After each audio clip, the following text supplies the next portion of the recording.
I don't know, tubers and footers, it won't go in. It won't. It won't go in portrait mode or landscape mode. I'm gonna hide in here, then. So today is an exciting day, tubers and footers. I am gonna. Well, the guys are out surfing. They're on their way home. We have got my blood work. We're gonna get done here in about an hour or so. Well, not an hour, a couple hours. And I'm hoping to go to every 6 months. That's what I'm hoping. So today, tubers and footers, let's put in the good vibes. And yeah, hopefully we'll go to every 6 months. Won't that be awesome? Instead of, because right now I have to get my blood checked every 3 months, and so it's kind of daunting. You know what I mean? So, hey Ken Squatch, how you doing? So I'm super hopeful that today is gonna be the day. I don't know. I've been going through this like weird identity crisis. Really bad, and so I did this really silly thing, and so I was just super, like, I went and got an injection, and Dr. Johnson, he's an excellent doctor, and he understands I don't want to be all drugged up. I don't want to keep adding meds, I don't want to keep upping my dose. I haven't upped my dose in over a decade. Like, I try not to, I'd rather be off of everything if I could. So, like, I'm working really hard to have some consistency. And then, if I can get enough consistency, that was one of the really cool things, is like I'm going to be hopping all over, so hopefully you guys can hold on or stay with me on this. But when I first started trying to get consistency out of my life, that's when Mogs asked me if I would be a co-host on his show, and it was like the timing was perfect. And like I told him, I couldn't commit to more than one day a week when we first started, and it helped me in so many ways I can't even begin to describe. But the biggest help was being able to have some consistency out of my body, because I have never in the past, over it's been 14 years just about, I have not been able, prior to this, I had not been able to do anything like every Friday, or been able to even schedule anything, because my pain. And it's not like my pain has disappeared, but with my leukemia getting better,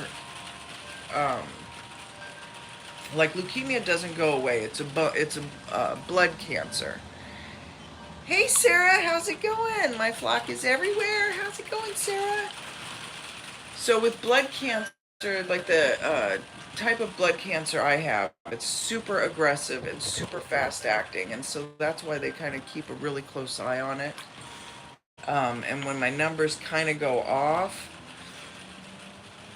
they really keep a super duper close eye on it and do some extra tests and things like that. So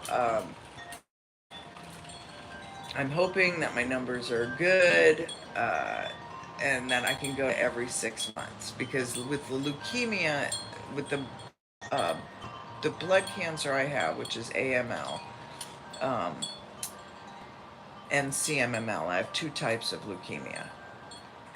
With the aggressive one, the AML, um, there's no cure for it. There is no cure for leukemia. And so I have serious bone pain. And had I known I had leukemia, I definitely would not have gone through all this back surgeries I went through, because I was trying to get rid of the pain in my bones, and that was because of the bone cancer.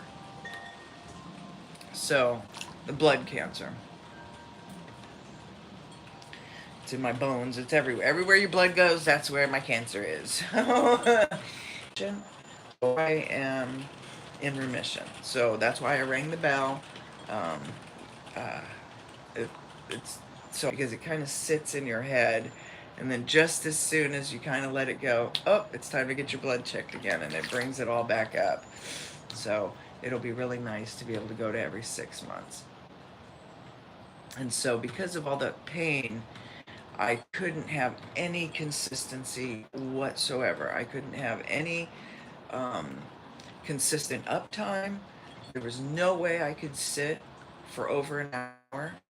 Absolutely not.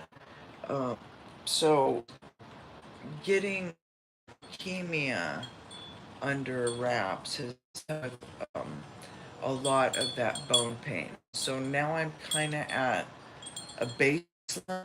Hey, Judy Wheeler. Hi, honey. I haven't seen you in so long. Bradley. Hey, bud.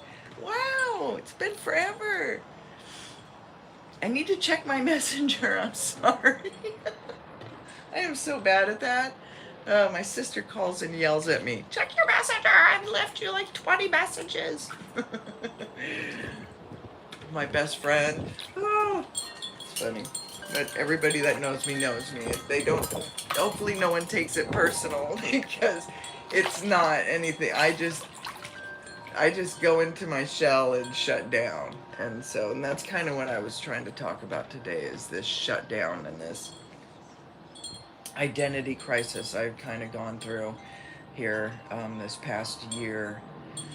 Um, it's been really hard. And so I made, as I've gotten stronger, and this last injection that Dr. Johnson gave me a lot of strength and um, hope.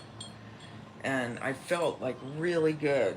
Hence why I rode the four-wheeler and did a bunch of stupid stuff. But that's me testing like where my body and my pain and all of that's at. Um,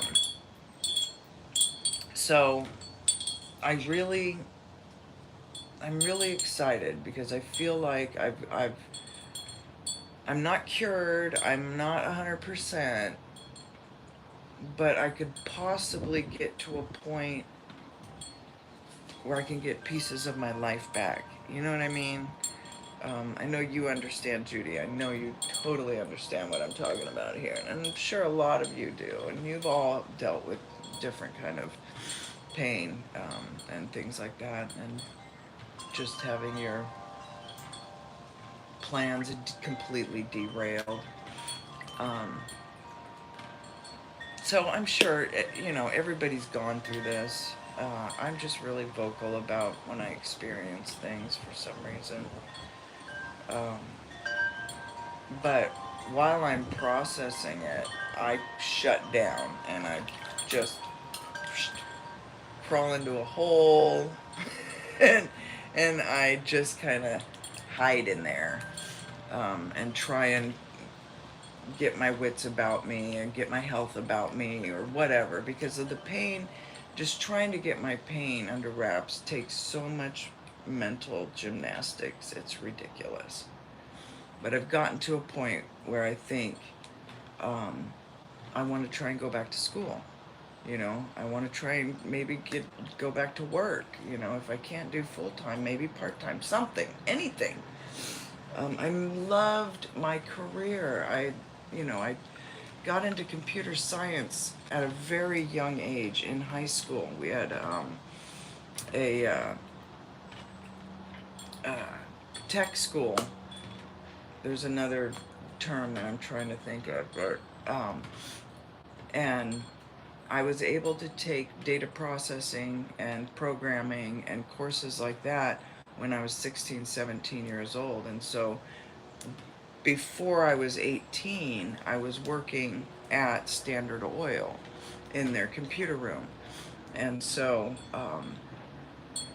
that just kind of hyper launched my career. And I completely loved my career. When Y2K came through, I was one of the experts that, you know, we handled all the programming, all the changeover, all of that stuff. I was responsible for huge data moves, complete entire system modifications, complete changeovers. I moved an entire banking mortgage system from a weighing into a PC based system just by myself alone. There were like, I was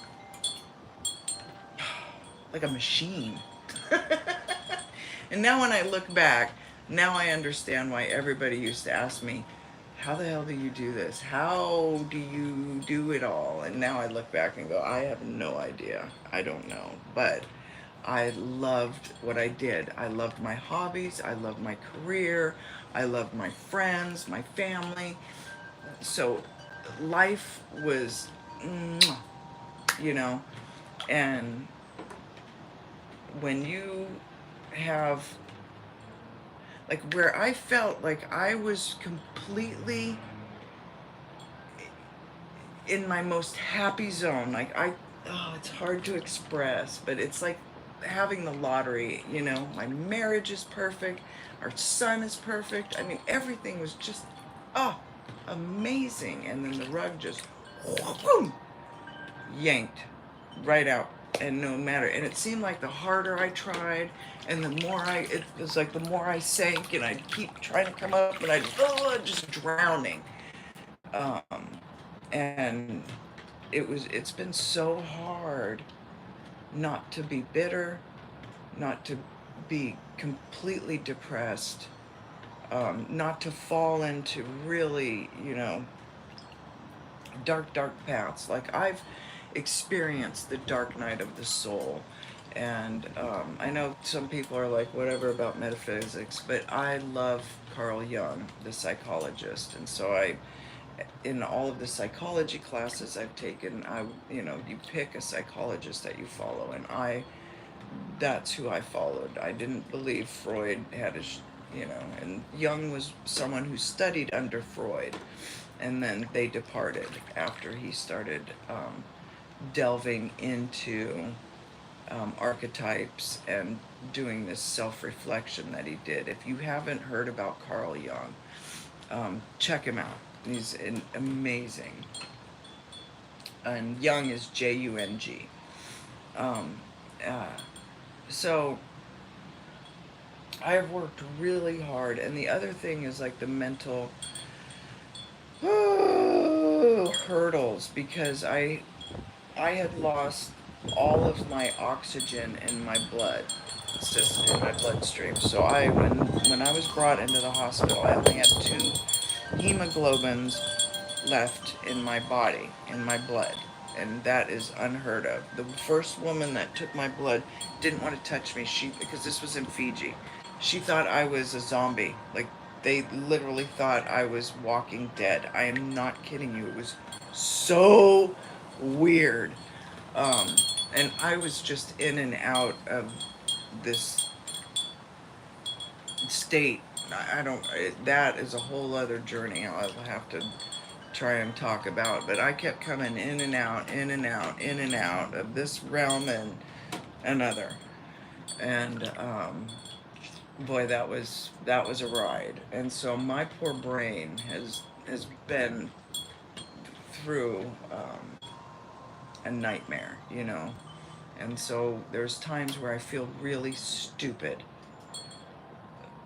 Like words that I should know, that I knew very well, don't come to me.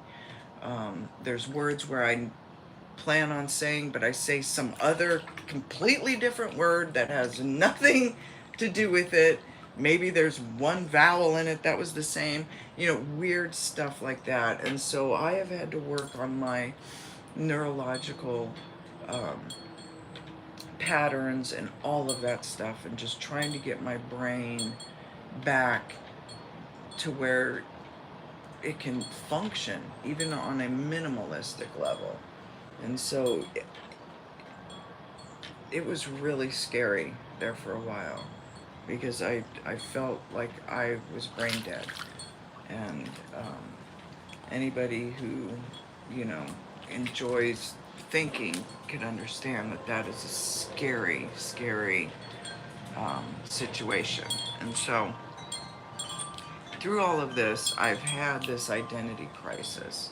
And so I just, the second I got feeling good, I made a leap, a huge leap of faith. And I went and applied for Harvard Business School online. Like, can't we start out at a community college and kind of work our way up? No, I just went, well, if I get accepted, then this is my sign that I need to go forward. That this is, that this is a good time and this is a good path. And regardless of the end, um, wherever it takes me, at least I'm going somewhere. And I absolutely refuse to give up. I've given in a lot, but I haven't ever given up. And so I got super excited when I got accepted into Harvard Business School, their online business school. Um, oh man, over the moon, just over the moon excited. And then I got scared and I got super intimidated. And I started putting in all of this doubt, like, oh, they judged me on my past accolades, and I'm not that person anymore. It would be like if someone judged me on iron dog racing and me now, like, that is a whole world away.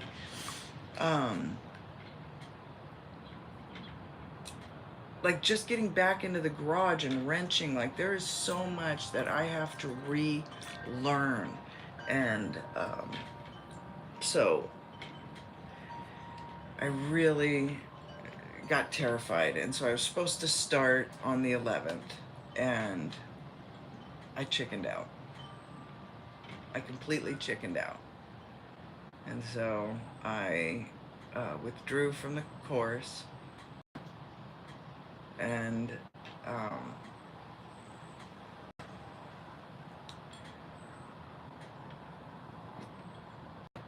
for a while I kind of had like a little, oh, okay. But then after I withdrew, it was this huge um, heartache, like true heartbreak. Like I'm sorry, I gave up on myself. That that was a that was a gigantic pill to swallow, because I really had to look in the mirror and ask myself, why? What are you afraid of? And I really had to acknowledge like all of that stuff about my mental capabilities, where I've been, and where I am now, and being judged on my accolades from the past, all this stuff. And so I've never I've never hesitated once I made a decision. Not like that. And so that has been really warping my poor little brain. And so I signed up. Hey Eric, good to see you. I do need to go on your show. I'm sorry I couldn't make it on the 6th.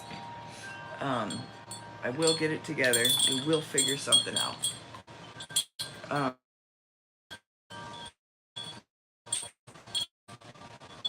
I qualified for a bunch of other courses, and so what I did was took a hard look at what was terrifying me and what was intimidating me. And I've never been intimidated, and that was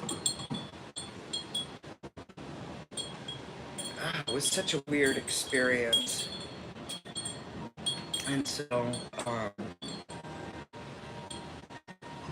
I reassessed, looked at the courses again, and said, okay, maybe don't go for way up there. Why don't you dial it back a few steps and take something even further, back, um, as far as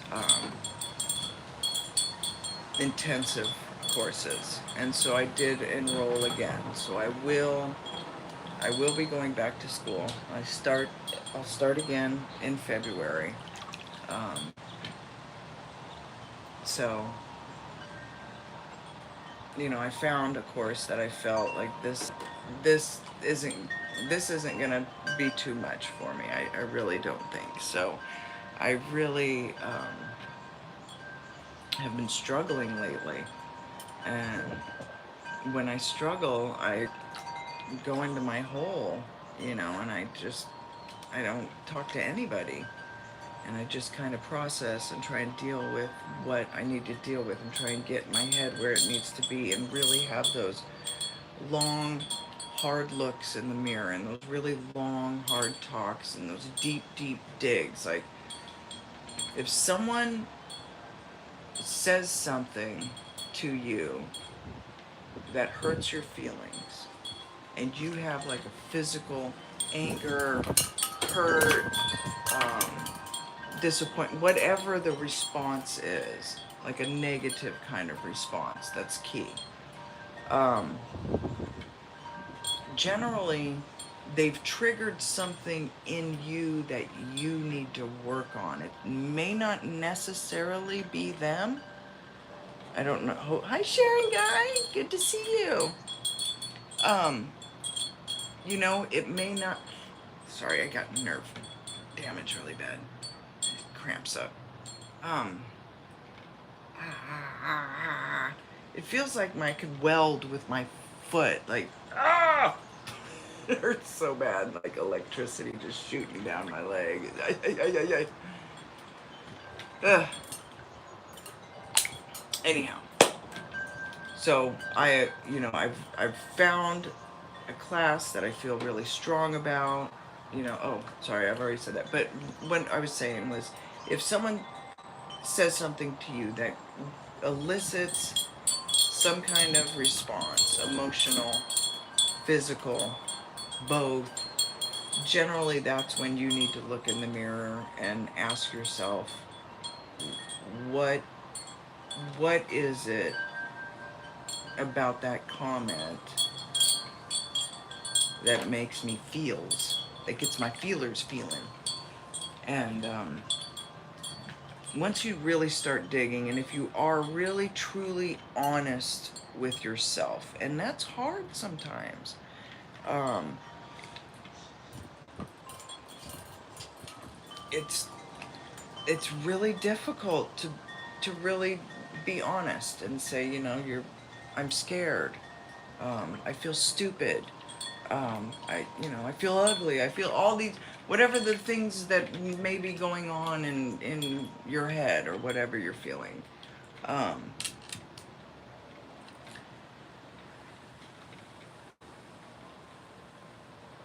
it is so important that people take our mental health seriously and our self-love, self-care. Like that. Hey, 12 Pearls, good to see you.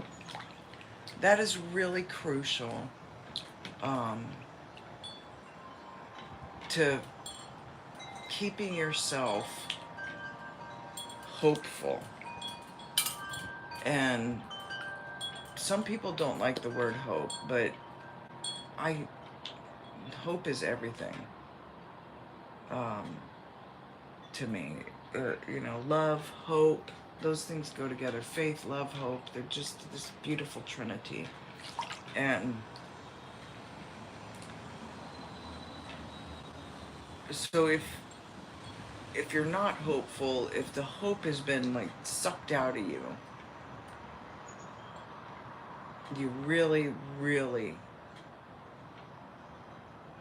instead of like lashing out and blaming, oh, traffic makes me angry, this politics makes me, whatever, it's best to really get a grip of what you're truly feeling, what you're really thinking, and really get in tune with what you think and your opinion of yourself, because how you look at yourself will determine so much about your life. And if you don't love yourself, you are going to create a world of friction, and just things don't work, you know. Um, and so that's been really hard, getting to a point where I love myself again, because it's hard when you're dealing with pain and disability and all of, cancer that won't go away, things like that. It just kind of like eats at you and takes little bits of your soul, and so it's really important that you sit down and collect those little bits and pieces of your soul back, um, and hug yourself. It's okay. It's gonna be okay. We're gonna be okay. There's so much tension in the world right now. There's just so much animosity and frustrations and ugliness that I've really been trying to work so hard on myself, and it's something I've always done, but I have really got it into high gear lately because of this weird intimidation and just not feeling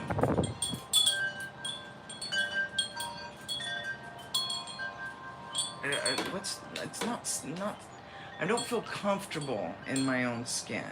I'm getting there. Like now I'm getting back to where I'm like getting my grips and wits about me, but it's hard. It's really hard. And I think it's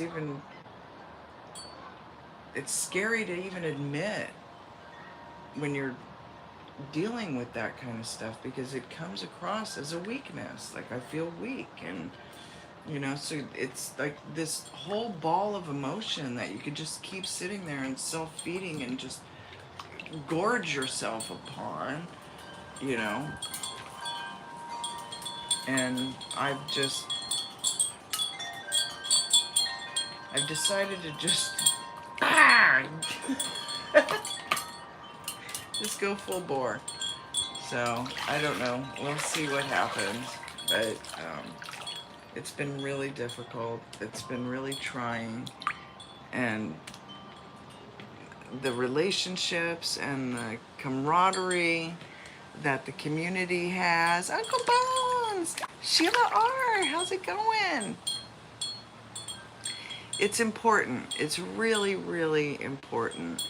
And there's a lot of people that, it's just online. But there's still something there. It's not the same as having like being able to physically touch someone, hug someone.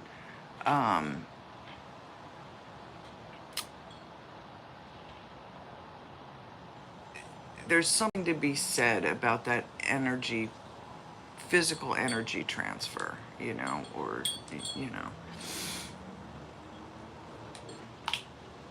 there's a lot of truth to that. Yeah, they're vibing, and like I've said, I never want to discredit the metaphysical side of the community and what is being experienced on that level. Like I had a live stream last night where I kind of just let it out, like a lot of my frustrations with where we're at as a whole, um, as a Bigfoot community. And I think one of the things that kind of sent me down that path was watching like this Josh Wolf, who's a comedian, and he was saying how he doesn't want Bigfoot to be real because that's one group of people that he doesn't want to say, I told you so. And like Joe Rogan has made, digs about um, Bigfoot, the Bigfoot community, uh, and other, that's like a joke. And so, it's like, how do we get out of that bubble, you know? Um, and so I had a big old talk on that. And I just kind of excluded the metaphysical stuff. And I said that in during that discussion, that I just want to exclude the metaphysics because I've taken metaphysics. And once you understand the science behind metaphysics, maybe then people will start warming up to other possibilities of different things, So like I said, I don't ever want to say that, that they're not experiencing what they're experiencing. But on the other hand, on the complete, like you've got all these spectrums out there, right? And on one end of the spectrum, we've got that spectacle claiming, after all he did, I don't even want to talk about that. But now he's on this whole, oh, I've got Bigfoot DNA and the government is studying me and my family and have been for blah, blah, blah. Like, give me a break. Okay, well then let us do a 23andMe swab. Like, come on. Like, So, anyhow, I kind of got really frustrated with that in particular, and that has just been, I don't know, ever since I heard it, it just hasn't set well with me. But I do, you guys know how much I love to make spoofy videos, so I'm definitely, keep your eyes and ears peeled. It's coming.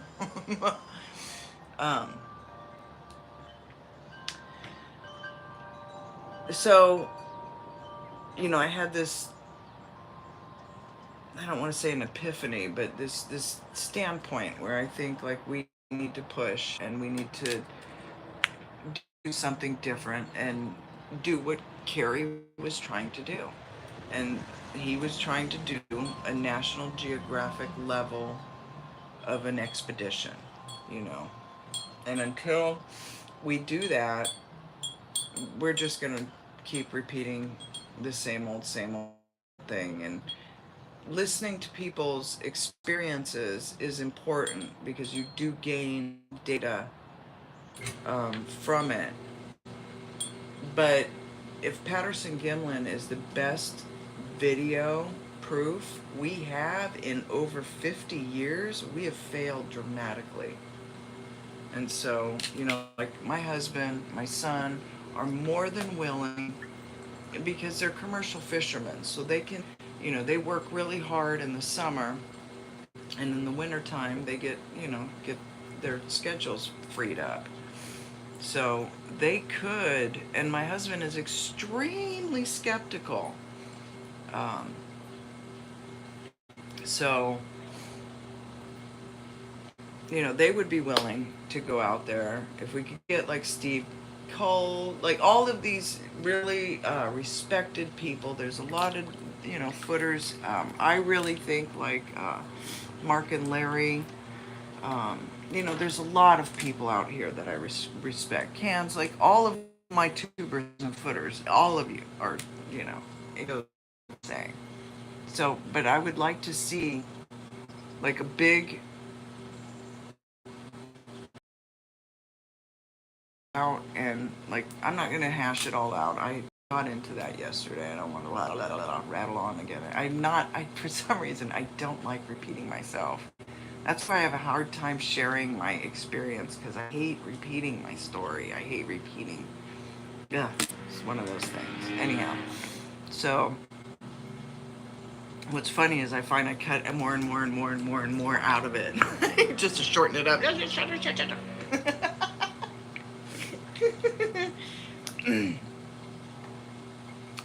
So,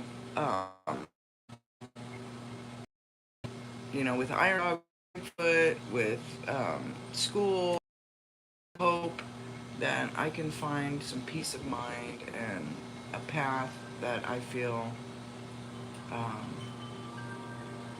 I feel good about. Like I've had so much fun with tubers and footers that um, it is really like Uncle Bones knows. Uh, Danny Staten knows. They've been there from the get-go. Like like under 10 of subscribers. They've been on the channel since I had less than 10 subscribers.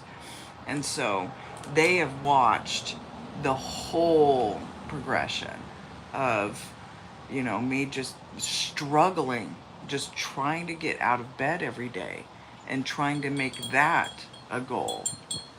That was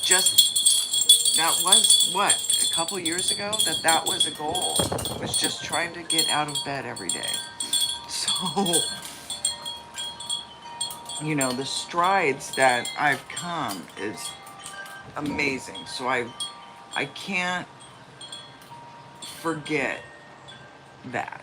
I can't take that for granted. And so those are kind of some of the things where I was looking in the mirror and going, why are you so hard on yourself? Um, and so I wanted to have this discussion when I was out at Alsea Falls, but once I got out there,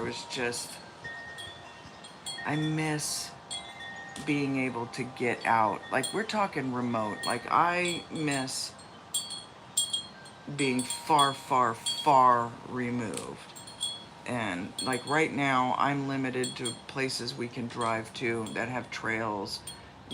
Like I can barely, like I can bushwhack around the cabin because I'm around the cabin and I know I can get home and go to bed and I'll be okay. But as far as getting in a car, driving, and then doing, like, oh my gosh, you are now taxing my back into, no way land. And so I've really been working super diligently, and like I began this conversation, like the first stride was, trying to get consistency. And what was really crazy, and I am a firm believer in timing and signs, and, like when doors open, when you've prayed about something and a door opens right then, it's one of those things where you're just like, wow, okay. Um, and so like I was praying really hard to find consistency, something that I could get some consistency, even if it was just one day a week, right? And then that whole flat earth thing happened on Moog's show, and I went on his channel and we had such a good time, and then he asked, hey, I've never done this, I never thought about doing this, but would you like to co-host? And I was so honored and just shocked. But at the same time, it was the very opportunity that I needed. And so it was like I jumped on it because it was like, yes, this is what This is what I'm supposed to do. This was exactly what I'm supposed to do at that time. And so, each step I've made has helped get me to that build that confidence up to be able to say, you know what, now I know I can at least go to school for a couple hours, maybe 2 or 3 times a week. You know what I mean? And so it's just helped get to where the final product of where I wanted to be and where I want to be. Like, I want to have my career back. I don't I don't know if it's possible, um, because IT, like, I loved, like, the biggest problems that no one could figure out, the most just intensive, like, we've got, that's one of the things that I loved about, working at the bank too, is because if their servers were down after a certain amount of time, they were getting fined. So that kind of pressure, I loved that kind of pressure. I was in my element in the hot seat, man. It was like, woo, my brain was ticking. And what's weird is that is not the same now. Like, stress, it has taken me for a ride. And so, I've really been working and struggling, and just all these different little pieces and parts of me that have taken so much work and effort and hope, you know, because you don't want to give up. I don't want to give up. I refuse to give up. And so, because I'm hopeful. I'm hopeful that something good is going to come from all of this. I keep telling my husband that. Exactly 12 pearls. So it is all going to, and it is working out. That's what I'm getting at. Like, this is, like, the amount of possibility that is in front of me now is intoxicating. You know what I mean? It is just, it's so exciting. And I'm really glad I pulled my head out of my rump and did that really deep dig and tried to figure out why I was feeling so intimidated and weak and just not myself, you know. And it's been really, really good, because now I'm happy to be in my skin again. I feel good about where I'm at. I'm really excited again about where I'm going, you know. Again, I keep saying I want to do all these things, and then stuff happens and it all falls apart. But I really do want to bring Iron Dog into my channel and bring the racing into it, because I love racing. Ah! Throttle therapy to me, I cannot get enough of it. So that was another thing. Riding the four-wheeler gave me so much, like, excitement and just, yes, I'm back in my skin again. Not quite, because I was very gentle, as opposed to how I used to ride. I was so gentle. This is a little tender little baby, beep, beep, beep, beep, beep. But it felt good to get out and ride. So I'm really excited. You know, now we're looking at, like, I may be able to walk into Team CC one of these days and go, hey, Barb. Hey, Corey, what you guys gonna build me? Let's go race Baja. Yeah. So, again, you know, it almost sometimes gets to where I'm like, oh my gosh, is this like manic behavior where you have these highs, these lows, these, you know, extremes? But I went and had a long talk, a chitty chat, and I feel really good. I'm in a good place, and I got a lot of really good feedback, and I am being extremely hard on myself, and, you know, and sometimes you just have to ask why. And so, you know, those are hard conversations, but they're healthy, and it's good because then you get to really understand why you respond to people or situations or things that people may say. You know, because if someone says something and I have a response, I try not to lash out immediately. I really try to reflect.